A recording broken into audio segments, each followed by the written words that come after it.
Hello, listeners. Welcome back to the Daydream Cast, the only show where you...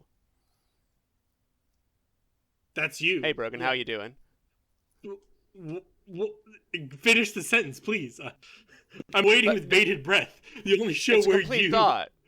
It's the show where you... Oh. This is the intro you came up with? Yeah. Okay, alright. No, yeah, it's the only show where you... Okay, yeah. Alright, tell me about Marvel Snap, because this is... Hi, I'm Murph, by the way, for first-time listeners. Tell me about Marvel Snap, because this has been dominating the Twin Geeks Discord. Oh, yes, that is correct. That is the hot new game. Marvel Snap is essentially a card game. It's like, I think that any gamer would compare it to Hearthstone. I think it is made by Hearthstone. Who cares, Murph? How dare yeah, Hearthstone, who cares? By Blizzard. There's also I played it reminded me a lot of a physical Marvel game that was licensed way back. I don't think it had locations, but it had the character abilities, I'm pretty sure, if I remember right. Anyways, and I think it is by some Hearthstone devs or ex-Hearthstone devs. It is just a trading card game on your fucking phone.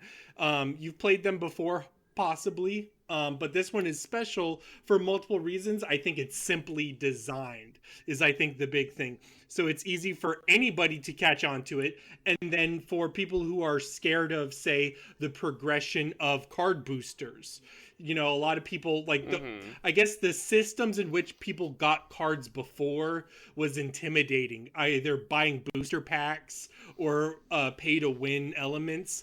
And this game is largely very rewarding for people who invest time into it. So you could go in free and spend no money and really enjoy the experience. Okay. All right. Okay. And it has a good variety of Marvel champions to call upon. I noticed someone was posting big wheel, haha, memes. Yeah, no, they pull from everywhere. I'm surprised at already how expansive the card roster is. It makes me wonder what they're gonna do in 2 years. I would guess rework or phase cards out. Yeah, no, I was really impressed by it. And the thing is it's never too complicated. You read a card description and it's about a sentence or two, and it always makes sense. And it's like, oh, okay, yes. And if you ever have a question about orders or anything, those questions are also easily answered. And it's all very fair and it's all very engaging, even on levels. The card pools, for instance, they're all very like well calculated, and like there's a season pass, but the season pass isn't particularly like damning if you don't get it, if you don't pay the $10. Most of it is just extra rewards to accelerate, but you could get everything easily through time investment. I was going to say as a point, I don't know how much you wanted to stay on this topic, but the thing that I carried with me was we're getting near the end of the year and there's game of the year discussions, right? And there's some games that like aren't necessarily engaging on certain levels, but are just like big time consumers for large masses of people. And this is one of them. And I also noticed Vampire Survivors, a game I talked about almost a year ago now, probably. Like you were early on that. I was early on that bad boy, and now a bunch of people are saying it's game of the year. I don't think it's game of the year, but the important thing I was going to say is I think this year was a year in which developers realized that some of the practices of, say, and I think idle clickers got onto this train very early on, like a decade ago, but like Mm-hmm. Vampire Survivors and Marvel Snap know that you can hook a player with these addictive design philosophies, like the numbers go up or collecting and competing, and Mm-hmm. still make a system that's not necessarily exploitative. And I think that's really interesting. And I think that is something that we will probably see going forward. Those are my opinions on that. Okay. All right. My only real question with Marvel Snap is it something you would recommend to someone that doesn't like doing a lot of like online battles? Like, does it have a healthy offline single player? No, it is No, only not at online all. battles. Though there's All right, you've probably lost me. there's probably some bots, but I would Uh huh. say that in fairness, there is like probably 2 matches of tutorial, and the matches last less than 5 minutes. So if you're that curious about the game, I would urge you to download it and play it for 20 minutes. And if you don't like it within those 20 minutes, you're not going to like the game. But like seriously give it a shot. That's what I would say to anybody. All right. All right. Now tell me about Persona 5 Quarter Pounder. The the quarter pounder with cheese. Yes. Le Big Mac, if you will. You have never played a Persona, right? Never ever. I have played BlazBlue Cross Tag Battle, and Chie is one of my mains. That's the extent. Okay, all right. Good job, Murph. Have you played any Shin Megami Tensei? Nope. Okay, all right, all right. Then this is gonna be. I'm wondering how much to talk about the actual I game. Then. understand. I have friends who it's their like favorite. They choose to bully me for liking Kingdom Hearts over Persona. So I I have that don't cross contamination. I don't necessarily know if like that's appropriate comparison. I think Kingdom Hearts is probably baby tier RPG, but I mean, hey, I love Mickey Mouse as much as the next guy. Persona is especially now since after 3, 4, and 5 are essentially like there's 2 halves to it. There's a high school sim half where you go to class, you learn things, and you also have social elements where you talk to friends or you try dating, and these are all social links to which that whenever you spend time in the real world studying for your exams or working up courage and then hanging out with friends, these improve your stats in the dungeon portion. And the dungeon portion is a little bit more standard Shin Megami Tensei fare. It's definitely dumbed down.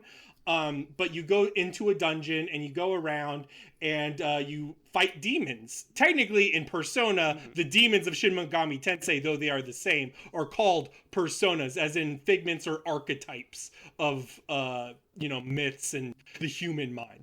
That's what they do. They sort of sanitize it a little bit.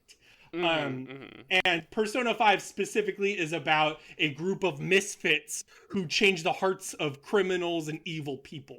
So they go into the mines and the mind palaces of these evil people and try to change their hearts or steal their hearts, Okay. as they And would say, steal invites to Smash. and steal invites to Smash. Exactly. I would say that Royale, um, what they do is Persona 3 and Persona 4 did re-releases.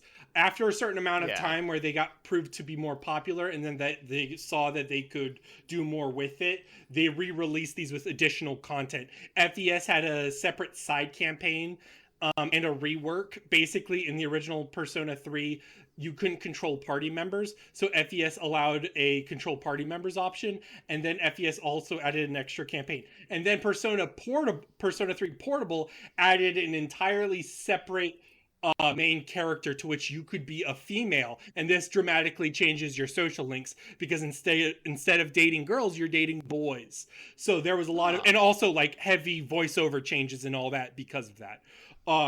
So like those were the big reworks for that, and Persona 4 also added new characters and social links and all that. This game Royale feels a little like, especially on the face of it, feels less additive. I have not beaten the game, which is a problem for me talking about Royale content because a bulk of the Royale content is in the late end game. They add an entire Mm-hmm. semester after the last dungeon, and then they added a new dungeon. So I have not experienced those elements, but in between those elements, they've refined mob engagements. They've changed up the mobs that appear, and they have also just reworked a bunch of stuff or added a bunch of stuff that makes it feel more like a more fleshed out experience. When I was replaying these older sections, I was at first wondering what they changed, if at all, but then I went back and looked at vanilla gameplay, and it turns out they changed a lot, and it's just all in the details.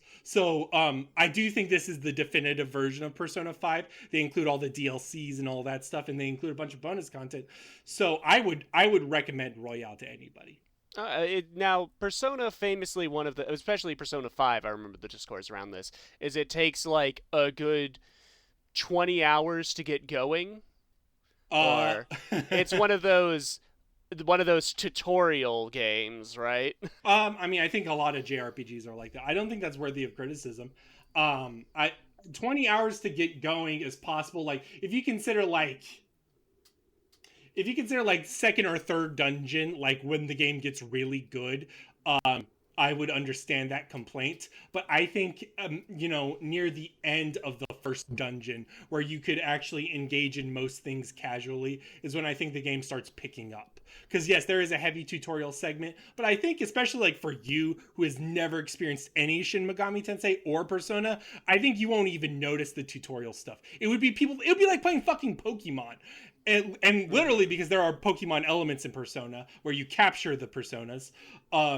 It'd be just like that, where you're playing the same shit you've played for, however many years. So some people are very familiar and tired with it, but you wouldn't be, so you'd be fine. Okay, now my aforementioned Persona fan friends keep telling me to play Persona 4 Golden ahead of Persona 5 Royale. Would you agree with that? Is that the superior? I would disagree, and I think they're biased because it was probably the first Persona they played. That is my opinion. That is true. Yeah, well, big surprise. I do think Persona 4 is an amazing game, and I think they're getting better. I think that's my thing, is I think they're getting better as they make them. Better in a different sense. Some people would come to be like, excuse me, they've completely changed things. Like Persona 1 and 2 are completely different beasts, and I think the Persona 2 duology is its own good and great that they're not even trying to do. But that being said, the formula of Persona 3 is being iterative and is getting better every time. So I would tell you to pick up 5 unless you're scared of not liking 3 or 4. But I think any fan would like all of them. Okay, all right. I see. Now, what about... I don't have a transition. I can't think of anything clever. Tell me about Pentiment. Oh my god. This is a rough episode. Pentiment is the new Obsidian game, and it is directed by Josh Sawyer, and it's one of those big old, decision making, RPG, long things. I've heard a lot of comparisons to Disco Elysium.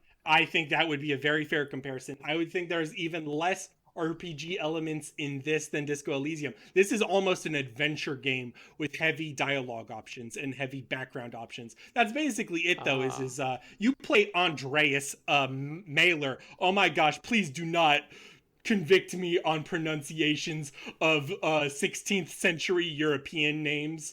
But you play as Andreas Mailer, a painter in Bavaria, and you work in a monastery with monks, and basically you're working on a drawing for the Bible, your masterpiece, and okay, you're doing your Book of Kells. Yeah, you're doing all that shit, and you take residency in a small village nearby, and a nobleman comes by day 1 of the game, and light spoiler, this has been advertised since before launch. That nobleman gets murdered. And then you take it upon yourself to solve the mystery. But there is much deeper mysteries ahead. That is only the first part of the game. And yes, you would, like, for instance, in terms of player choice, you would choose your background at the start of the game, aka whether you speak French or you speak, Spanish, or where you've practiced, or what you like to do in your spare time. Like like you like to read books, or you like to drink and flirt with the ladies. These are character Mm-hmm. elements that will later go on to give you dialogue options and choice options in scenes, and then those options will then reflect into later events in the game. Do those like evolve or escalate in any way? Like, can you level up, or is it purely like you pick a start point and then go from there? It is purely you pick a start point. There are no stats in the game. That being Oh, said, okay.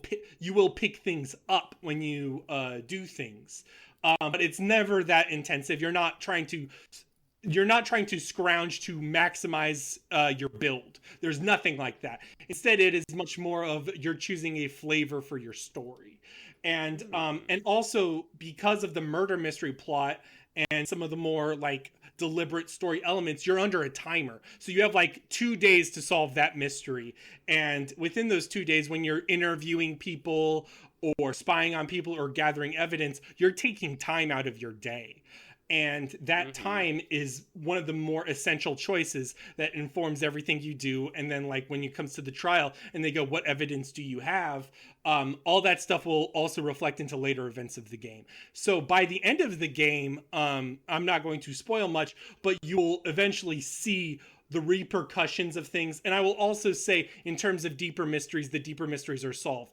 By the end of the game, it becomes less about those minuscule choices and much more a reflection on the themes of the game. But even then, it is probably my game of the year. Oh, okay. Well, coming right out the gate with that. How long did it Yes. take you to beat? I have no idea how long it took me to be. It took me like 2 or 3 nights of dedicating like 2 or 3 hours to it. So probably like 12 hours tops. Yeah. So I guess what I'm wondering is, since it's about that like start point and the fact that it's a mystery game, do you feel incentivized to go back with a different starting decisions? And do you think it will still be surprising even though you know what the answers all I, are?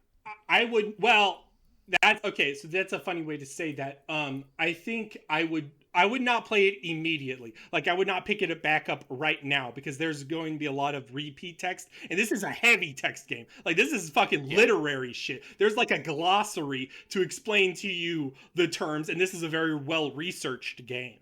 So Yeah. like, this is not a game to like just casually go through. But that being said, like, in a year, I would revisit the game with different choices and different backgrounds. And in terms of like, all the answers, the answers that like really matter. But let's put it this way: I don't know who actually. I guess I know that one. You don't know. Okay. Some mysteries are solved, and some mysteries aren't, even if you have to solve them. That's a better way to say Okay. that. So the unresolved threads are sort of a thing I would want to go back and explore and really see the totality of what I missed, because there were entire subplots I skipped because I had to. Okay. How do you feel about the game's art style, going for this sort of replicating like manuscript drawings and It tapestries? is super impressive, and it is actually really beautiful in some scenes because, for instance, I would say different characters come from different cultures, and they Oh, reflect they reflect their art styles of the time and their oh, I sort love of shit like things. that. Yeah, yeah. Oh, it's super fun. And also, like, their dialogues, their fonts. Font is a really big part of this game, because you work with scribes, and so they all draw, or they all write differently. And then you also live near a printing press. There's a printing press within the village, so fonts matter as a theme in the game and as a recurring image. And people talk Hmm. differently by different fonts. So, and they're through Andreas Mailer's perspective. So, an easy example is at the very beginning. When you talk to the nobleman, Andreas thinks he's uneducated, so he has a very different font compared to when he says, "Oh, I've read a lot of books and I've studied this and I can cite this." At that point, Andreas changes his opinion and the perspective of the font. So, in very small ways, the story is really well informed. Okay. Does the I've been very curious about this game. I'm waiting for a sale and also to have the time. Does it have like a how much are you having to remember? Because I've heard that this is a very since it's so text heavy. I haven't really seen anything in the way of it helps the players like recall conversations they've had or details they've learned.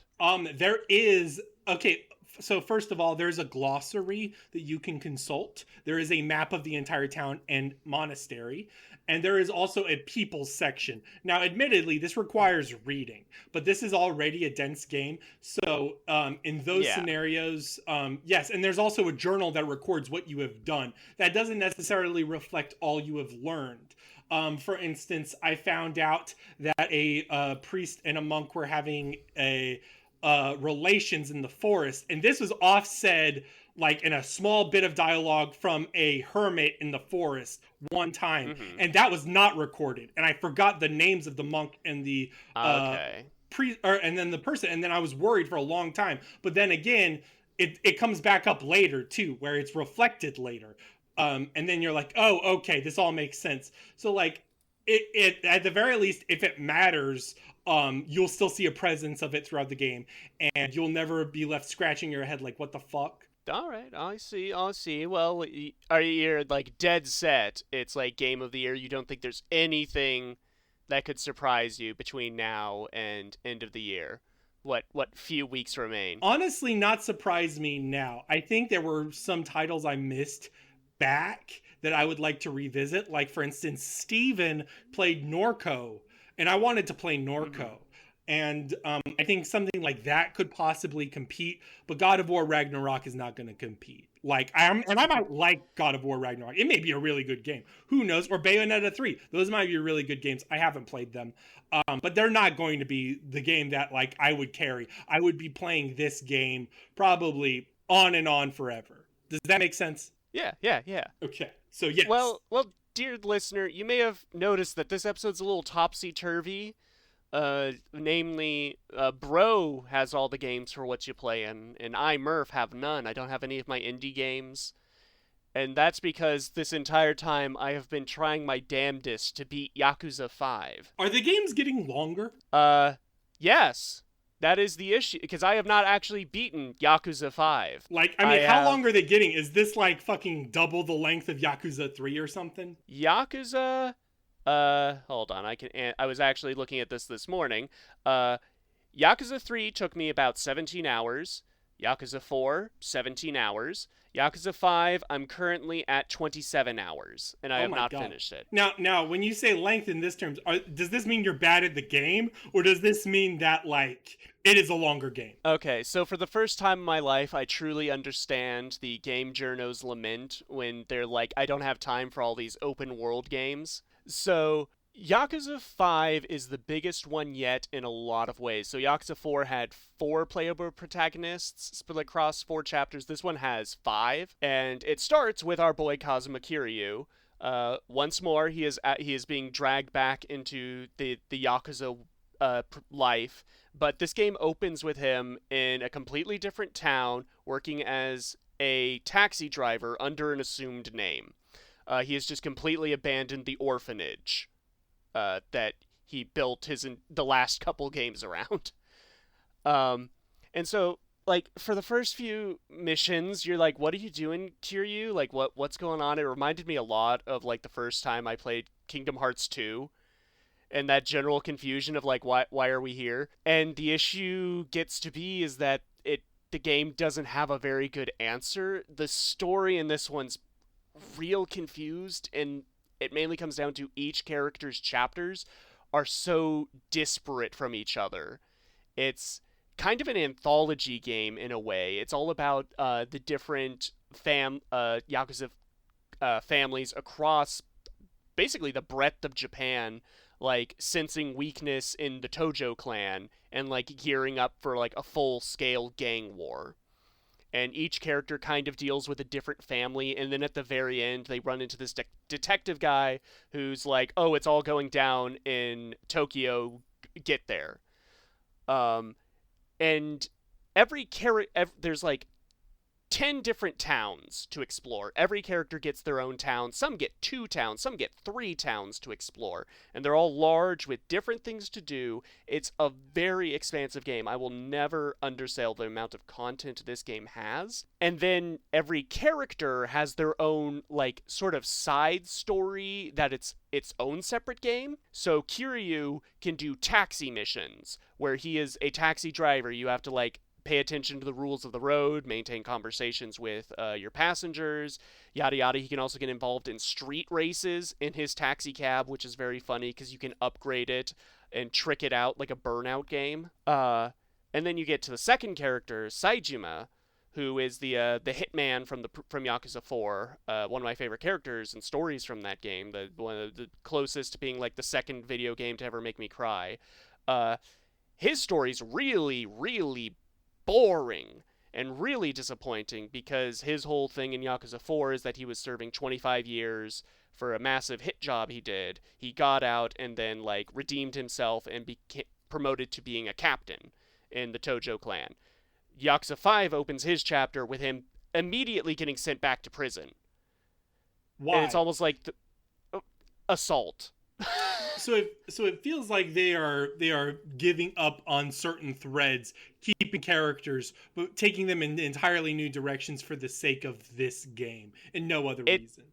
It feels a lot of flanderization, and also like they didn't really know what to do, so they just kind of drop these characters in situations and hope that the characters are strong enough to give them a plot. Because Saejima, his first couple chapters are him in prison again, doing the same stuff you did in Yakuza 4. Then he gets out, gets lost, he escapes, gets lost in a blizzard, and winds up in this, like, hunting community in the mountains of Hokkaido. And they're like, well, if you're going to stay here, you gotta hunt, because that's the economy. So he has a hunting side story. And again, it's super, like, fleshed out. You can upgrade skills. You gotta, like, get winter gear so you can survive in the winter. But at the same time, the entire time it's tutorializing me, I'm like, I don't give a crap. I want to get back to the reason he broke out in the first place, which is that supposedly longtime fan favorite character Goro Majima has been, like, assassinated in a hit job. But no, Saejima is suddenly like, no, I want to find out about this demon bear that lives in the mountains. I mean, I'm kind of curious about this demon bear that lives in the mountains.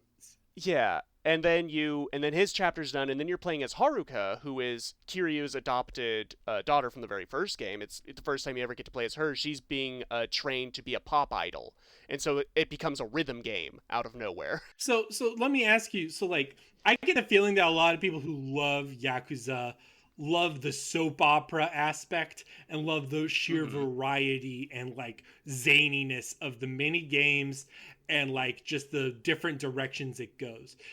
It sounds like 5 is doing that. Is this like a beloved game in the series? Like, is this just you, or are you, like, fundamentally not liking the appeal of Yakuza? I think for this one I did look up, like, is this just me? Am I just finding, like, this story so drawn out? And a lot of people seem to agree this one has, like, the worst pacing. But the people that are, like, in Yakuza for all the mini games and stuff, the same way, like, people get really into, like, GTA for all the stuff you can do. Sure. Are super about this one, and they're like, if you don't just rush from story mission to story mission, and really explore all the things there are to do, it's really rewarding. My counterpoint to that is I admittedly am kind of rushing from story mission to story mission. I'm still 27 hours in, with still seemingly like 6 more hours to play. There should be a backbone or a structure that you're still really enjoying. It shouldn't just be if you do the small stuff and spend 20 more hours on it than you would have then with your already large time investment. It's like reading a book, but it's like, oh, but the footnote that you're supposed to read, you gotta read the Silmarillion to really get the most out of Fellowship of the Rings. And that's not to say the Silmarillion's bad. It's just no, it's not. But it's it's a whole nother book you have to read. I think really the story in this one's just super weak.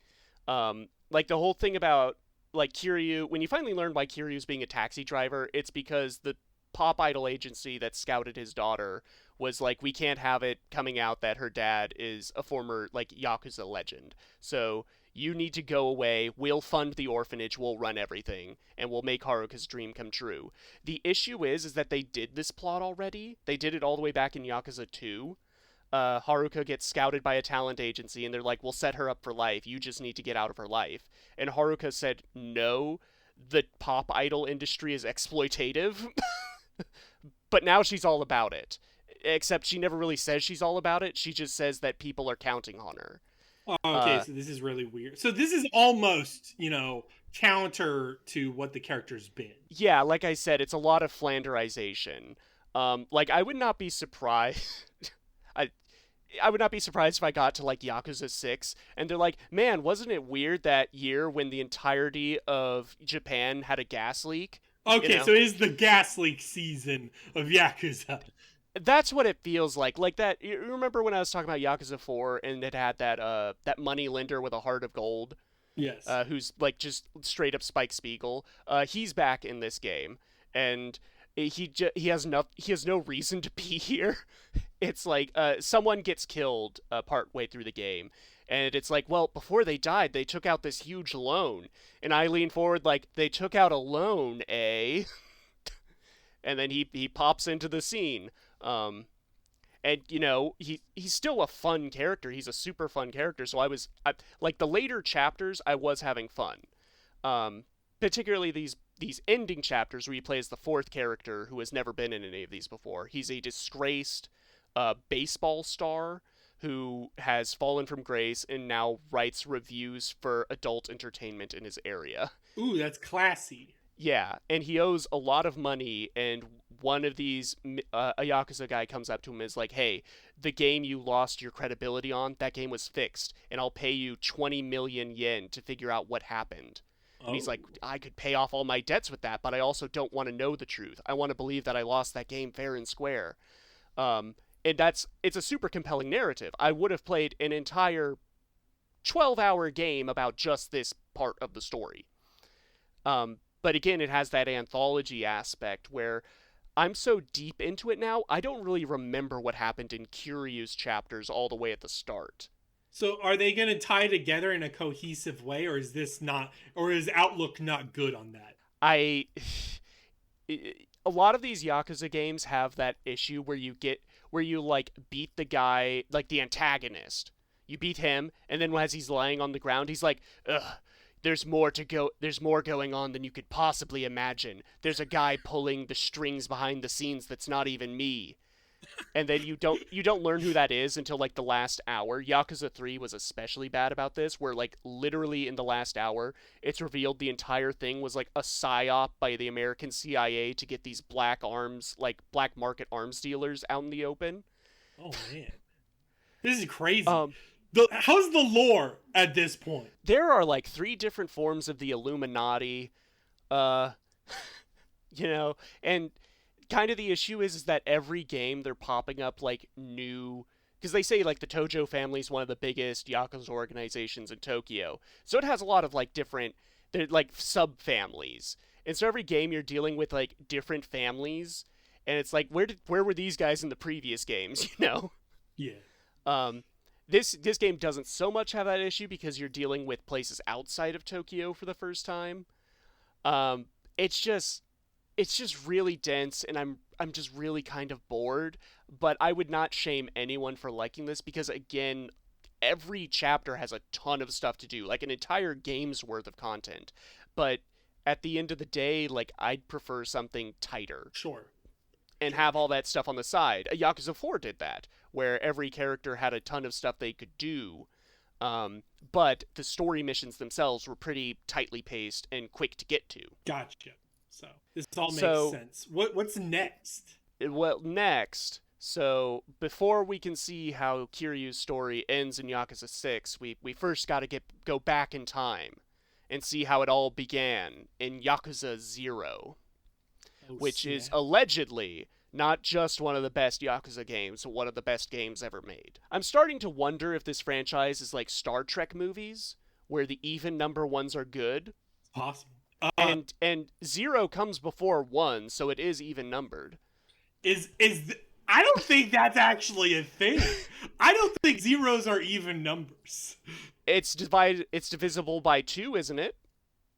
No. Well, I no. rest my case. I rest my case. All right. I think to speak of twos, let's go to the variety minute.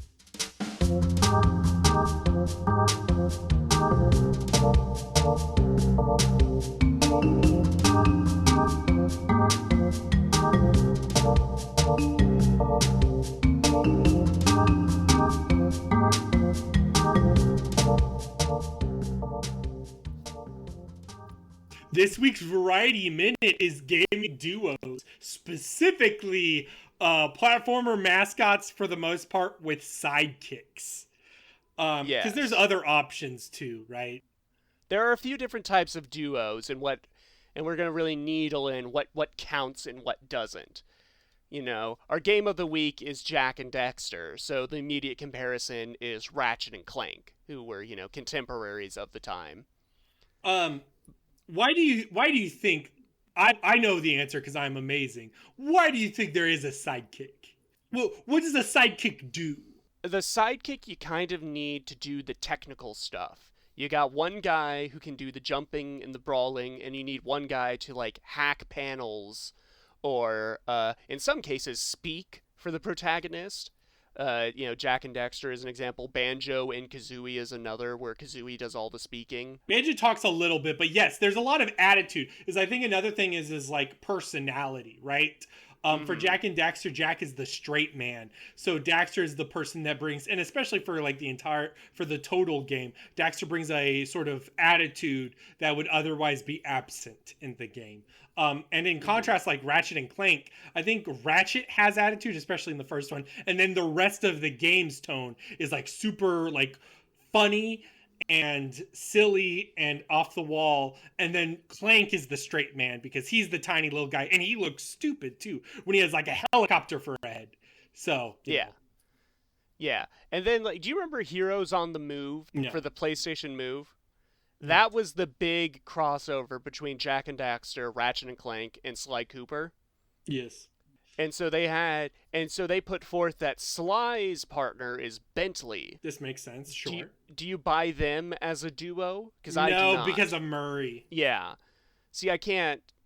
Even though it kind of does the same thing, where like, Sly does the brunt work, Bentley does the technical work. Is it the factor that they're not paired up actively in the gameplay? Yes, I guess that is the thing. Part of me would think that maybe under certain conditions I would count Bentley because Bentley is actively the ear or the guide.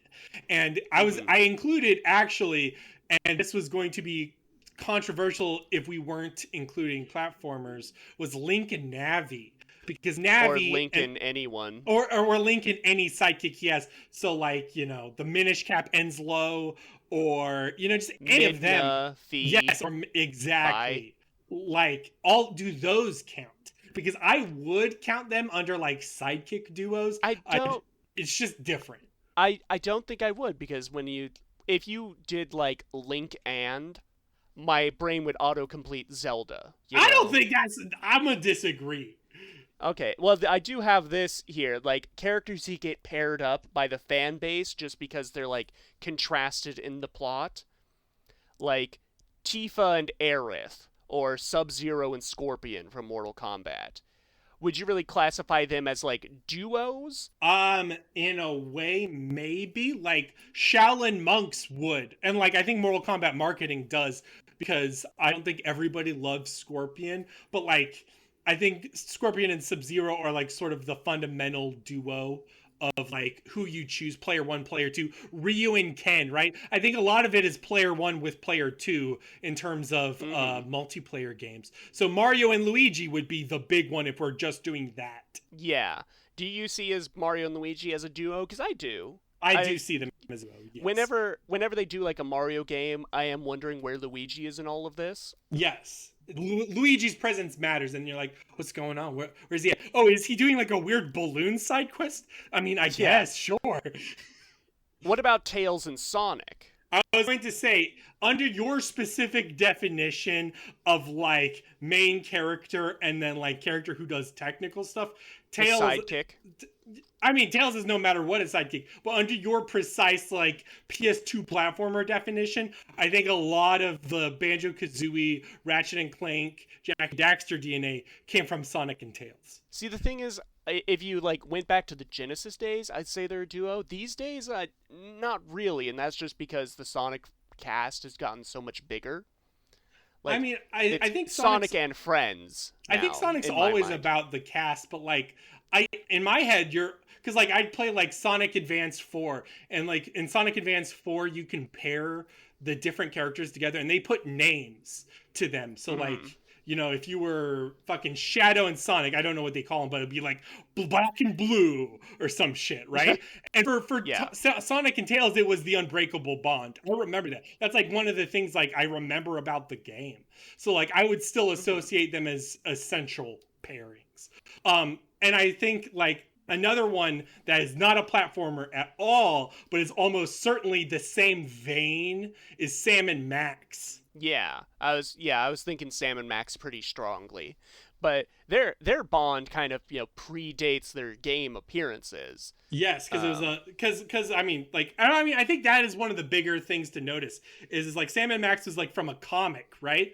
And Yeah, a lot of these are based on cartoons and comics. So like the expressiveness, the straight man comedic duo is a big aspect of it, or just the zaniness of Max is something that really yeah. resonates as a sidekick. You know what game company loves duos and sometimes builds their entire games around them? Team Ico. Yeah, I would Am agree I? where it's about a relationship with the NPCs. So Aiko and Yorda Mhm. would be a big one, or Trico and the kid's name in The Last Guardian. I don't remember. Or Wandern and Argo. Yeah, basically, and the horse. Yeah, I mean, I guess, and that would be. I think that would be the real issue with the Link and Navi one. Is technically Link and Epona would be like a big horse and player relationship, but like yeah, I don't know. Well, Shadow of the Colossus, they go out of their way to have you build a relationship with the horse because it's the only thing you can interact with that's not trying to kill you. Yeah, true. And I mean, there's other platformers even in the same companies that have these things. Like I was gonna say Sparks and Spyro for Insomniac. So and Sparks would Hmm. resemble the guide thing. Um, or Does like Sparks? I've only played Spyro 1 off the Reignited trilogy. Does Sparks do more? I always assumed, just based on osmosis from the fandom, Spyro gets paired up with the with Hunter. nowadays, yes, I would say that would be a thing. But like I would talk about just in general. Like I think Sparks was like just because Sparks ultimately, for people who don't know and haven't played, Sparks is ultimately your health bar in Spyro. Yes. He doesn't do a lot, but like I was going to counter like how much does Daxter do in this game, Murph? Well, we'll get into it in the game of the week, but I think Okay. Okay. he serves narrative purpose. He's Okay. the one that calls out mechanics for you.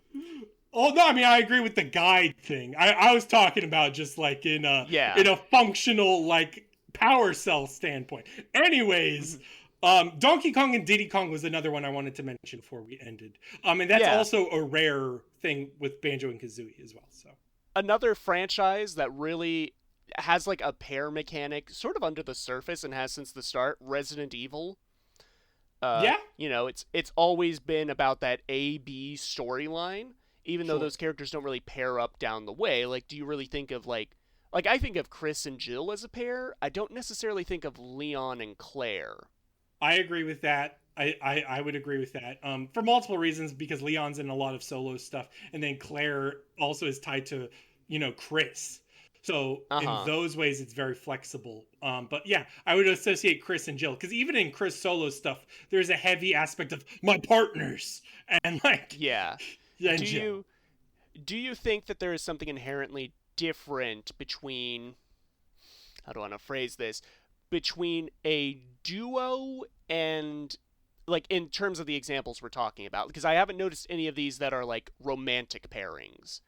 And do you think it's just a factor of like games up to this point that there hasn't really been a a game based around a romantic duo doing gameplay together. It's always got to be best friends. I mean, I think that's for a lot of reasons. I think a big one for these is that most of these games are marketed towards children. And relationships in that sense may be, I don't want to say controversial, but like it'd be much easier to sell a 7-year-old boy on a badass furry guy with a gun and his robot sidekick that turned into cool shit like a jetpack versus a love interest. Yeah. Like, well, what if Clank was a lady? Well, then I would support the game more. It would be a better game. And technically, they did that for the recent one. They gave Ratchet a female Lombax again. Yeah, for like the fifth time. Yeah. Was there anything else we want to say about the dynamic before we move on to the game of the week? I think about the Mario and Luigi franchise, the RPGs, and how those really made, like, being part of a pair, the gameplay, like, moves you did and stuff in combat and in traversal, and how they sort of ramped that up for the sequels. Like, when you can really get the mechanical essence, then you can do a lot of narrative stuff like that. Like, suddenly one character has been removed. There's that part in Mario and Luigi Superstar Saga where Mario's turning into a bean, spoilers, and Luigi has to go out solo, and all you have are his, like, basic attacks. You can't do the combos. And you see the reason why they're a pair and why they compensate for each other. Yes, I agree. And I just remembered these because I guess we're talking about the other ones was Bob and Bob from Bubble Bobble. I was like, I have to mention these guys. I have to. Bubble Bobble. Bubble Bobble. And I was also going to say, I don't know the lore of this game. Are Nana and Popo in a relationship? Boy, that is haunted me because I have seen things that go either way. Are they brother and sister, or are they boyfriend and girlfriend? I think they're siblings. Hold on. Ice Climber lore. Look this up. Because this will allow me to cast judgment. I don't think there is an answer. I'm gonna be real. They are. It just says they are the Ice Climbers. Uh-oh. You think Nintendo should make a statement on that one? That's Popo in the blue and Nana in the pink. These two stars of the game Ice Climber have scaled many ice summits in their mountaineering careers. Well, that's the trophy description from Melee. Who knows? It's a mystery as to their relationship. Next time I see my buddy Shigsy Miyamo, I'll ask him. Yeah, definitely. Hit him up. I think he's on your cell phone, right? On your quick list. You text him once in a while. Yeah. Are we ready for the game of the week? I think we're ready for the game of the week. We're going at a good clip here. Okay, all right.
Good training, boys, but that's nothing compared to the challenges that lie ahead.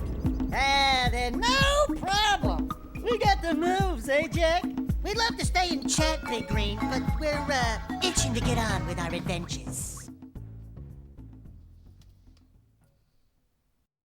This week's game of the week is Jak and Daxter, the Precursor Legacy, developed by Naughty Dog.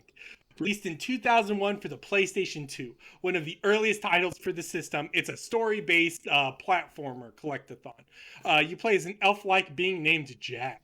Eco is a mystical, multicolored force that runs the world, and the world we live on today is powered by ancient technology that beings called the Precursors have built for us. Your friend Daxter accidentally gets turned into an Otzel, a mix between an otter and a weasel, and now you must travel north in hopes of changing him back. To travel north, you must collect power cells. Power cells are the Jiggies from like Banjo-Kazooie or the stars of Mario 64. They are objective rewards. Precursor orbs make up the smaller currency collectible you can get, but we can talk about all that later. The big things to note are large, almost seamless world and very mobile moveset. Murph, what do you think about this game? It's very difficult for me to, I feel, have an objective opinion on this because this is like a game so integral to my childhood. Like I had a PlayStation 2. Of course, I played Jak and Daxter, and I played it a lot. A lot. I think that this game is kind of one of those ones that's like perfect in a very boring way that I can't really think of what I would adjust. And part of that does come from like it being so ingrained in my brain, like where to go, what to do, what all the objectives are. But I think that also means that the game is so strong in its like how it communicates to the player that even 20 years on, I remember all these power cells, you know? Yeah. Because I haven't played this game all the way through, like, in, I would say, 5 years. I would agree with that. Yeah, it's been a mean minute, and I haven't played Jak 2 or Jak 3 since I think the last time I played them was on the HD re-release of the PS3. That is the last time I played them. So that must have been like 5 years ago, at least. Yeah, and for me, this is also one of my favorite games. I love the franchises of the PlayStation 2, and I love this game in particular. This is probably my favorite Naughty Dog game, and yeah, I think it's one of the quote-unquote perfect platformers. I think this time around I came with a new perspective and some thoughts on it, but that being said, I think this game is really special, and I think just to open it up, I think what makes this game special are two things. Number one, and I think both of them go to the strength of Naughty Dog and their progression out of Crash Bandicoot. Because like Jak has some Crash Bandicoot-esque abilities, like the spin attack. I think mobility and Jak's abilities are very strong and fully realized for a platformer. They're not necessarily as mobile as like a Mario 3D adventure would be. But that being said, Jak is pretty darn mobile, and he also has really good combat abilities, such as the punch or the punch uppercut and then the spin. All of these things can combo into each other. And even though combat's not really that complicated, this is a very easy game. It feels rewarding to move, and it feels rewarding to hit things. And then the other aspect I wanted to talk about was world design. I watched recently a Tim Rogers review on Last of Us that came out a few years ago, and he compared Naughty Dog's trajectory towards a sort of journey towards a holistic approach. It just utilized like cinematic aspects by the time of The Last of Us. But that being said, like, I think Jak and Daxter was a step in a more mature direction for Naughty Dog. It was still very bogged down in the popularity and culture of platformers. This is very taken a page from Banjo-Kazooie and Donkey Kong Country and Mario 64. This is a very derivative game in that sense, but what makes it special is the world design. You know, in Mario or Banjo-Kazooie, you have to jump into a painting or go into another world. Right? In this game, it's all the same world, and each objective, almost, not all of them, but many of them inform later objectives. So you turn on blue eco vents, and guess what? You got a power cell. But now those blue eco vents allow you to go for more power cells later. And that cause and effect relationship, I think, is a really organic way to do things. And again, there's not very many loading screens, so the world feels fully realized. And with the art aspect to it, the characters are well done and all that. I think this is just a really good experience. Yeah, I think that this game is so effortless. in a lot of like you said, there's no loading screens. Like there's two that are very clearly disguised: the boat to Misty Island and the lift up to the mountains. Yeah, But even then, I think elevators in general, or like they're the one real teleporter or loading screens during teleporters. But that's literally because you're yeah, teleporting across the map. So that's yeah, fair. but you can literally do like the walk from one end of the map all the way to the other, and that's so it's just so effortless, and it's also satisfying. Like the sound design in this one's really top notch. Like when you punch a guy, or like the sound of the dive move like sticks with me because it just the if that showed up on my mic. Okay, sure, And maybe. but also like there's so little, going back to what I was complaining about with like Yakuza 5. That game is in a constant state of tutorializing. This game, you have like the warm up at the start at Geyser Rock, and that's just to explain like the baseline mechanics, like, hey, this is a platformer. And then it never really pops up again. Like when you get on your zoomer, you just hop on it and you go because the controls are like intuitive. You hold X to go. That's Hmm. the extent of it. Or when you find the flut flut for the first time and you can ride that, it Yeah. doesn't like stop you to say like, hey, here's how the flut flut works. It's like, no, the flut flut works the same way Jak does. There's no need to explain this. You just hop on, you hop off, Yeah, yeah, and that's so and that being sweet. and that being said, like they also like I don't say tutorialize, but they make those areas easier. So like the first time Hmm. you use the zoomer, I presume you can skip it is Misty Island's open section. So you're not Hmm. given the straight path. You are instead given a sort of playground to go around, and like your main thing is just chase around some foes. That's your Yeah. big power cell for that. Or the flut flut, your first time with the flut flut is on Boggy Swamp, and that is literally just climb some boards and get the power cell. So even in those, they're not telling you what to do. Instead, they sort of let you breathe it and just take it for yourself and be like, oh, okay, this is what you do. Yeah, this game is definitely something that like it does my head in. Like I think the last time I played this was when it was the HD collection was moved to the PS4. Um, and I played through all of Jak 1 in basically one sitting and 100% completed it. I got the platinum, Mhm. and that Yeah. did my head in because I was like, no, there's no way. This game took me like months to beat. Catching the damn Muse on Misty Island was like one of the most impossible things ever. Getting all the fish for the fishermen, that was impossible. But now that like I don't really know what the difference is, probably it's that I have developmental skills now. You are not a But baby. Yes. yeah, but the game is, easy. But I also don't mind that it's easy because it covers a lot of ground in that way. I, I Uh, I think I think my biggest complaint would be that it's too easy. It could be the fact that I've played this game too much, but I think just generally speaking, it is. I think what's interesting about the design, and this is something I mentioned on to someone else. I actually mentioned it to Acer because he's remember we're referencing something. You remember way back on the Acer episode, he talked about urban exploration and cities for the Variety mhm. Minute, and he talked Yeah. about Jak 2, and he talked about the move set of Jak and all that stuff. So he's working on a video about exploring Haven City with the Jak move set, which is interesting and all that. But that being said, I mentioned to him because he said, and I don't know if you agree with this. I'll just ask you now: do you think the game, quote unquote, starts at the Precursor City? Oh, like the underwater one? Yes. No, I feel like the game starts when you get to the jungle. I think that is a viable thing. Here's my interpretation of what's going on: is obviously you do the tutorial segment. It is called Sentinel Beach. No, it's Yeah. not. It is called Geyser Geyser Rock. Rock. I got it. Yes, Sentinel Sentinel Beach Beach. is outside Yes. the I was town.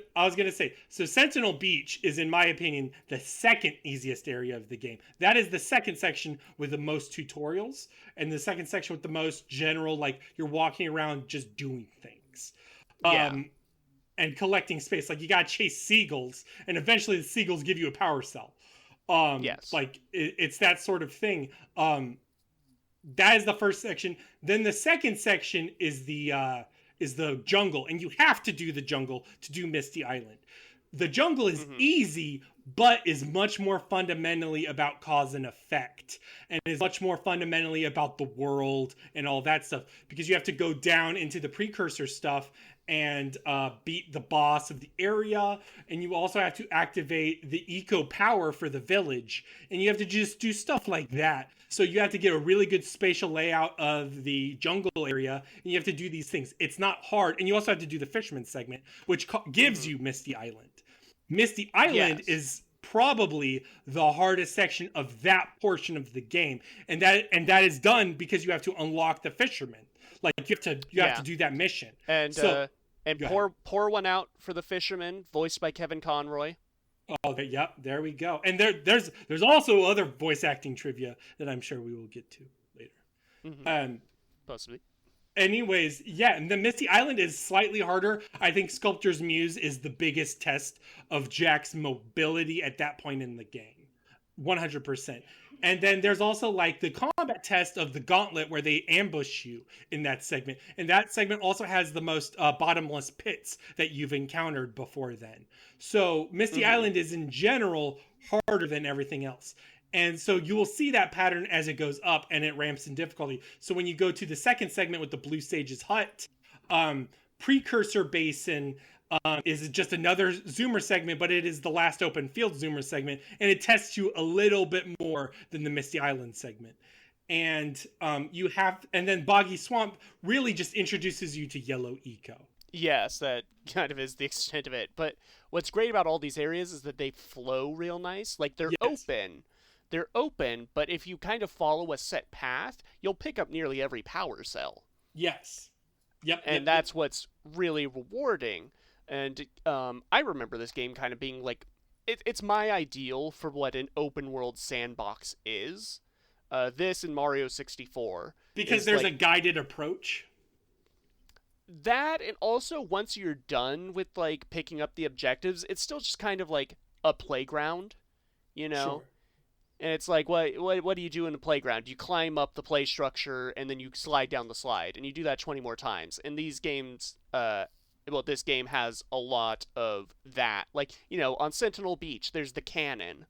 And I remember as a kid, I would run around trying to get the cannon to fire on, like, the lurkers on the beach. Oh, that's so cute. Or getting it to, like, blow up those crates for the precursor orbs and things like that. It's just kind of, like, fun. Like, there's a lot of things in this that are so ingrained in my mind. Like, I remember, like, the day-night cycle. And you go into the jungle, and it's dark, and everything has, like, glowing eyes.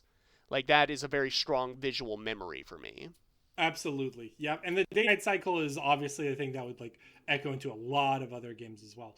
I was gonna say, to just cap off what I said, so the game does that forever. I think the Precursor City is the first time that you're actively tested in many ways. I think it's the first challenge of the game. I say challenge in loosest terms. And then once you get to the Red Sage area, I think the game is fully rewarding. I wish there were more levels and areas like anything in the Red Sage areas. Yeah. What do you feel are the weakest areas again? Let's see, what's your favorite? What's your least favorite? My favorite area is either the Precursor City or the snow. The snowy mountain is fucking sick.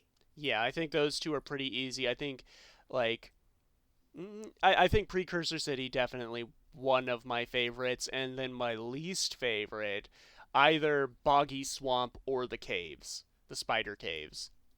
I like the spider caves for it's slightly more difficult and slightly more taxing. I like climbing the scaffolding and all that. It's a little too. I think the issue is it's a claustrophobic map, which is different to the rest of the game almost. It's very hard to get the lay of the land, and then Boggy Swamp is effectively just a gauntlet. Like, that one's literally you just follow a path and pick up every power cell. Basically, yes. And yeah, I think that one is probably the most meh.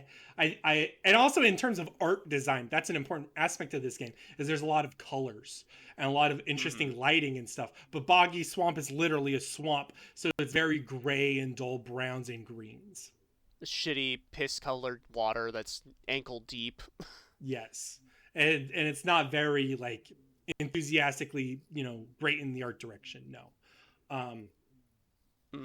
How do you feel about how much of the game is centered around collecting power cells and giving them once to a single NPC? And that's like the only interaction you get from the NPC. It like this time around, I really clued in on like how bare bones some of these conversations are. Like the gambler in Rock City, Yeah. or Rock Village. He doesn't even, like. There's not even like a moment where Daxter and Jak like introduce themselves. He just starts talking at you. There's not even like a cut back to their reactions. Yeah. And like I say, that's something I clued in this time playing, because if you had asked me like 10 years ago, or even when I was a child, like, how long do these conversations go on for, I'd be like, oh, they go back and forth a ton of times, like there's a lot of characterization. And I think it just kind of Go ahead. I think it kind of speaks to a certain strength to a lot of these designs. Yeah. And a lot of these like vocal performances. Like, they're all very memorable characters in their own ways. Yeah, like you said, the gambler has very minimal interaction, but looking at the gambler and hearing the gambler, you immediately understand everything. He tells you his deal, and you 100% get him, so you remember him. Yeah. Yeah, and like, if you had asked me, like, as a child, like this time I clued in, like, where are the houses in Rock Village? Yeah. There's not really, like, any living space. It's just sort of that one, like, meeting area that has 2 people in it. But again, if you had asked me as like a child, I said, oh, that's a bustling metropolis. It's being assaulted by boulders. I don't know about that, but sure. Yeah. Like, it's very difficult to talk about real good, like, just platformer design, because it all boils down to it's fun. A lot of these areas are great because you're not doing a lot of the same objectives in them, Like, the only one that's consistent is freeing the 7 scout flies. But then, like, the stuff you do on Sentinel Beach doesn't match the stuff you do on Misty Island, No. And that gives every area a great, distinct flavor to it. Like, the Precursor City has, like, it's underwater, and they're, like, the little whirlpool sections, or the fact that, like, the water is sometimes dangerous to touch. And it has the slides. Nowhere else in the game are there slides. Boggy Swamp has, like, the Flut section, and only really, like, the mountains has, like, a very brief Flut section. Yeah, there's really only 2 power cells where the Flut is needed. Yes. Yeah, and, like, it's also the only, Boggy Swamp's the only place that you see those, like, enemies that constantly respawn, the rats out of the trees, and you have to take out the spawn points. Like, that's not reused anywhere else. So it's just all great distinct level design, and that's something you don't really see in certain, like even like Mario games. Mario games will reuse a lot of assets and like ideas for later worlds, and sometimes they do build on it, but it means that every world kind of like gels together for me. I can see that. Whereas this one, because the things are different and because you're always doing something different, you remember every power cell. And there's only, let's say 7 power cells per area, give or take. Yeah. And they all, and also I clued in this time around, now that I'm adult, on the functional world aspect. For instance, on Misty Island, there's a lot of there's a thing where they're trying to blow up the Precursor silo, and that is one of their, and you'll find out later in the game, one of the lurkers and Golem Maya's goals in the entire game is to open the silos, but you stop them on Misty Island, and like that is a nice cause and effect thing where you're like, oh, okay, I see what's going on. They're doing something. I changed it. I made the world better. And I think you continuously make the world better, and that's really cool. You feel that this is a strong narrative? No. I think it's a good world, and it's a good first game. And in terms of, like, platformers, I think it is a very strong outing for a... I think the PS2 era of platformers will probably one day talk about Ratchet and Clank and Sly Cooper. I think they started to evolve in storytelling. But even then, I think Sly Cooper 1 and Ratchet and Clank 1 are better at that. But I think this is also one of the earliest PS2 titles. So I'm not going to knock this game that much for it. Yeah. It is kind of... The fact that there's almost no loading screens, it's all seamless. And then, like, we've got games today that have difficulty loading, like, an interior. Yeah. It does make me think back to, like, playing this as a child and being like, wow, this is all video games are going to be like this. I'm going to walk into a place and then be able to walk out in 5 seconds. And then I look at gameplay of the most recent Pokemon, and they don't even have store interiors, just a menu pops up. Oh my god. And it is really disappointing that it's like, what, were Naughty Dog just the best? Or, game development is hard. Yes, but also this game came out in like 2002, 2001. Yeah. Like, yeah. Well, I go ahead. Oh, I was gonna say I like the main cast very much. I like the dynamic of Jak, Daxter, Samus, and Kira. I think that's a very strong dynamic, and I was always very disappointed that sort of like drifted apart almost immediately with the sequels. Do you want to talk the sequels just yet, or do you want to wait about it? But yes, I agree. Jak 2 is bad. I disagree, Murph. No. I think you're I'm wrong. I'm deciding to double down on that. I think Jak 2 has a very good story. It's got some real bad gameplay. But don't know. Well, we'll have to play it. We'll have to play it sometime. Let me ask you: would you have wanted? And this is something Acer said was, would you have wanted a Jak 2 to be like Jak 1 before they did the whole tone shift? For those who don't know, Jak 2 is a dramatically different game. It's basically a GTA clone, but with heavy platformer elements that were taken from this one. Set 500 years in the future of this game, and like there's guns and cars and stuff. Yes. It's so difficult to say, because the shift from Jak 1 to Jak 2 is so ingrained. And plus, I think Jak 2 does have a lot of the level design and like platforming concepts that carried over. Yes. It's just they made bad combat. I don't know any other way to phrase it. I think the combat in Jak 2 is bad, and that's kind of the crux of it, because you're doing a lot of combat. You're doing more combat in that than you are in this. Well, I should say the combat is the same. It's the gunplay that's different, because you have guns in that. Well, we can talk about Jak 2 an entirely other time. We'll wait for Open Goal to do a decompile of that. Well, I should say that we played the PC port Open Goal version of this, and it was good. It's the unofficial PC port, although on the Wikipedia page they say in like 2022 there was a PC port that was released. Not mentioning that wasn't official. This is clean as hell. Super easy to start up. All you really need is a Jak and Daxter 1 ISO file, which I'm sure we all possess. Wink. I own Jak and Daxter 1. I own 3 copies, 2 on the PS2 and 1 on the PS1. 1 on the PS4. So I've paid my dues. Man, we've been putting in work for a decade. It also runs super clean on Steam Deck, although it's kind of a 20-step process to get it set up there. So, being able to play Jak and Daxter in bed, that's real comforting. That's real sweet. Good. But they are working on a decompile of Jak 2 and 3, and also it kind of makes me excited for potentially like mods. Yeah. Like when Mario 64 had the decompile, people were making like full custom levels, and not just like your crazy like platforming obstacle course ones, like actual Mario 64 levels. Yes. And sort of all sorts of texture packs and stuff. I really look forward to that coming for this. I think that is the most exciting bit, is what they can do afterwards. But yeah, in general, just a widescreen, high resolution thing. It just looks good. And the game holds up really well, and part of that's down to the art design, like these character designs.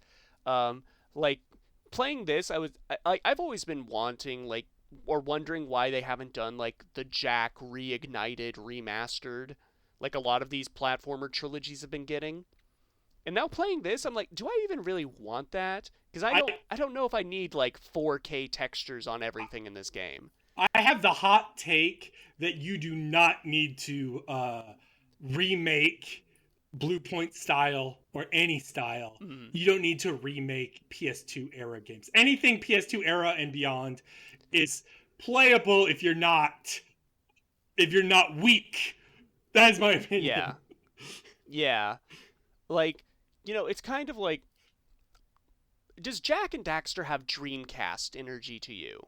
I could see it a little bit. Like I could see 'Cause- like I think the era in general was much more open. I think after the 64 era, they were like, what if we just fucking make these things bigger, you know? So yeah, I definitely get some. I don't know it's something about the very clear anime influence, and I can't even explain this, like the tropical beach like setting screams like daydream, like Dreamcast energy to me. I almost said the name of the podcast. There you go. No, I totally get that. Yes. I don't think it's because like I definitely see some of the Sony elements here. Like I definitely see the Crash DNA in this bad boy. Oh yes, there's a very clear line of evolution from Crash to Jak to Uncharted to Last of Us. Like Yes. Naughty Dog's progression is pretty clean. Yes, yeah, and if you want to take notes on like how game design evolves, and to be clear, like nowadays, the same people who worked on Crash Bandicoot, I don't even think are at the company anymore. Well, like just in general, the trajectory is very clear, and I think my answer to the should there be a Jak 2 with Jak 1, the Jak 1 way, is no, because it's what you said. Is I don't know what else I would do. I think by the point of Jak 1. That style, it's not over. Like this game is not dated or stale. It's just it. Like it is a period at the end of the sentence, you know? And it just feels so thorough and complete. Like I can't even think like what areas would you do? They did all the environments, all the biomes. They did mountain, they did swamp, they did Precursor Basin. And they also did it tastefully where it's like they're not making the volcano section crazy difficult. The volcano section is essentially a hub area that's slightly more difficult than other hub areas, and the zoomer section. So it's never like, oh my god, you know. It's all tasteful. Tasteful is a really good way to phrase this game. Is there like now we're just kind of like spitballing, like what's your favorite Precursor orb? Actually, no, better Precursor question. What's your favorite orb animation? You mean Power Cell? Power Cell. Damn it. My favorite. I thought about this when I was going to ask you this as well. My favorite Power Cell animation is the slam dunk. When Daxter, when Daxter basically slam dunks the Power Cell into his backpack. That is the best. It's so fun because I used to. Whenever I got a new game, my dad had got like first crack at it, and I very distinctly remember him like getting the Power Cell and saying like slam dunk into the backpack. Oh. And for years that has like anytime I'm putting anything into a backpack, I've got to like slam it down in there and then mutter to myself, slam dunk into the backpack. There you go. The memories. I'm learning a lot of the nostalgia of Murph. Yeah, this game, like I said, is very integral. What is your favorite Power Cell? My favorite Power Cell, you know what? I do really like I don't even know what it's called, the Mountain Pass, like the race, effectively. Because that one's really exciting. I remember failing that one a lot as a kid, so now that I can do it like clean and get all the scout flies in one go, like that's super satisfying to me. I also really like the like going again, like the Precursor City is like the best one. The raising the little like pod up. Yes. That's and so getting fun. the Power Cell on top, that's really satisfying. That really feels like you've accomplished something. Yeah. Go ahead. What's your favorite? Okay, so I got 3 things to say. It's 2 ones and then like a comment.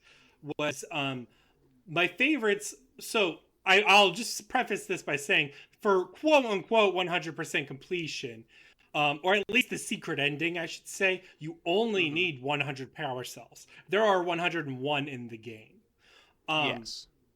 So, and do you know why? I know this trivia. Do you know why? My guess is that just in case like one is unobtainable. Yes. Do you know which one's unattainable? Is it the one in the mountain pass that's blocked by the boulder? No, you can get that one. Is that the one you didn't get? No, I just remember always being mystified by that one, and that's because I never really realized that there's a yellow eco vent Yes, nearby. that is. By the way, that is I would say one of my favorites. My other favorite is that because I don't know if you remembered it in the fucking red in the red sage area. There's like a hidden power cell there in the fucking No, thing. what? It's the fucking crate. You know the crates that you need yellow eco to open. Oh, I know what one you're talking about. Yes. Yes. I think that this is the first time I ever found that one. Yes, dog. Yeah, that one's great. All that stuff's fun. I was gonna say I like those ones where they feel a little bit more hidden. I would have liked that in the game. Yeah. But that being said, I also like how forgiving it is. The one that is unobtainable, by the way, good trivia, is there is a way to glitch the gambler race in the basin. To where really? it's so where like the race only has 2 seconds on the clock that you have to beat, or you'll get an immediate failure. I think you have to do something really weird, like you have to do the race, exit the game, talk to the gambler, and start the race again or something. If you do that, you're soft locked out of that power cell, and they can't do anything about it. They were never able to fix that glitch. Yeah. Huh. Okay. All right. I see. Yeah. Either way, I like the fact that you don't need all of them. So there's a little bit more elbow room. There's also a lot of elbow room. I was worried that I would have to collect every single fucking precursor orb, and that's not true. You don't. No. So all that's really fun. Yeah. How much does the lurker shark haunt your dreams? Is this not a universal experience? This is not. Did you never go in the deep water? Are you having a war flashback, Rogan? Hello, can you hear me? Yep. I think my mic auto went on mute. I don't know when that happened, but it did. Anyways, the lurker shark, it reminded me of Banjo-Kazooie also has this, where if you go out of bounds in the water, that was the one I'm scared of, and I'm also scared of Clanker. But here's fine. I don't care. Oh no, I can't.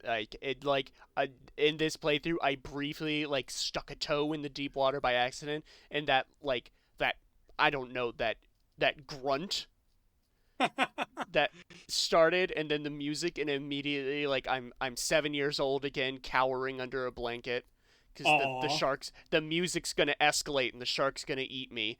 I can't do it. That's my Sonic dying underwater trauma. Yes. Yep. Game's just good, yo. Game's I just agree. good. I'm trying to think of things I would want to talk about, or because this is going to be the time we talk about this game. This is probably my favorite of the 9 main franchise PS2 platforms. Of the big 3 of the Ratchet, the Sly. Yes, I think. We kind of bounced back and forth, and some of these I do need to replay. I think I would say of each trilogy, I say Jak 1, best of its trilogy, Ratchet 2, best of its, and then for me, kind of Sly 3, but I know we kind of differ there. I think I'm not gonna say mine on the cast. We're not gonna go on the record here. All right. No, but I think this one was such a perfect standing that they just had to change it. They had to do a change up. And so part of me, when we talk about Jak 2, I really respect the creative decisions they made. Even though I would say that it's also a little cynical. It's oh yeah, you're making a GTA clone for the PS2. How original can that actually be? But but that being said, it's pretty fucking original for a franchise. Imagine Crash Bandicoot did that. I would say I have more nostalgia for Jak 2 than any of them. I just wish it played. It plays okay, dog. It plays fine. Go back and tell me. Schedule season 4 Daydreamcast. We're doing Jak 2. We'll see what happens. Gonna eat his words. He's gonna eat his words. I won't. I'll defend the game, even if I don't like the game. No. Because of this moment, I'm gonna defend it. I'll find an excuse on your to defend 13th retry of the sewer defense mission, you'll be sick of. Oh, here comes Pretty Boy. Okay. You're gonna be sick of it, I say. I think Daxter's a little annoying now. I think the jokes landed less this time. I was a little overbeared but it's fine. I think the older I get, the more Jak and Daxter's friendship makes sense to me. Because when I was younger, I'm like, why does he hang out with him? But you kind of learn that, like, a lot through his mannerisms in this one and also in Jak 2, that Jak himself is a bit of a shithead. Yeah. He's a bit of a slacker, so it makes sense that he's, like, hangs out with Daxter, even pre-Otzeling. Yeah, at the very beginning of the game, it phrases the start of the story as them being disobedient. And they're goofing off and doing something they shouldn't be doing. And I think that is a really good characterization for a hero. So then the game is like, oh, what's a hero? Do you do shitty things? It's like, I do some goofy shit once in a while, but I do the thing when it counts. That's what being a hero is, Murph. Yeah, you gotta choose you gotta choose between saving the world or staying fuzzy. Yep. And staying fuzzy's my motto. Who's the Daxter in this relationship? Probably me. Are you? I guess that's fair. I don't know. Where would you be without me, Murph? I don't know. I think I am the Daxter, but also the Ratchet. I don't know what that means. All right. Well, listeners, tell us in the comments who you feel who's the sidekick in this relationship. Who sits on whom's shoulder? It's weird. Yeah. No. For a long time, I thought the Muse was an Otzel when I was a kid. Yeah. The Muse lore always confounded me. Always. How the Muse got to Misty Island? All of it, just what it is, all of it. I think it's one of the Dark Makers from Jak 3. It was sent to the past to assassinate Jak. Oh my gosh. Learning a lot. That explains why it's endangering you on this island. This all makes sense. Yeah. Murph, you're a lore master. Are we done? Oh, yeah. I think we're done. You know what? I'm also the master of bad ideas. And you can listen to me on this podcast as a bad idea. By the time this ep goes up, we'll have our Thanksgiving episode covering the fandom around James Cameron's Avatar and all of these sort of strange what they've been doing in isolation all these years. Some fun discoveries and some fun conclusions that we come to. I think it's a good episode for our sophomore slump. There we go. And how do you feel about doing another podcast? Tell me, like, the ambition to it. Like, what do you want to see out of the project?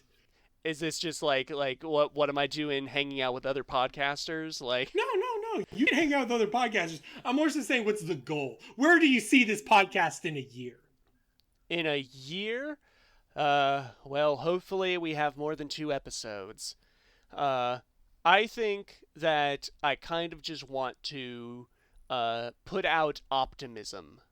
I think that's my goal. Like I go into it on this episode, but I see myself as as in my college years, I became a very optimistic person against my will.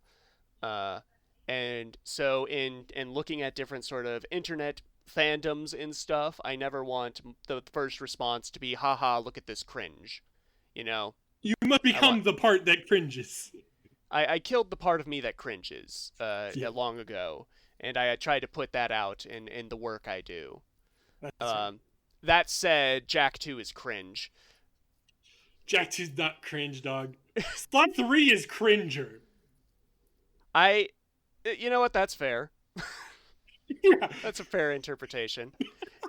Slide 3, honor among cringe. Yeah.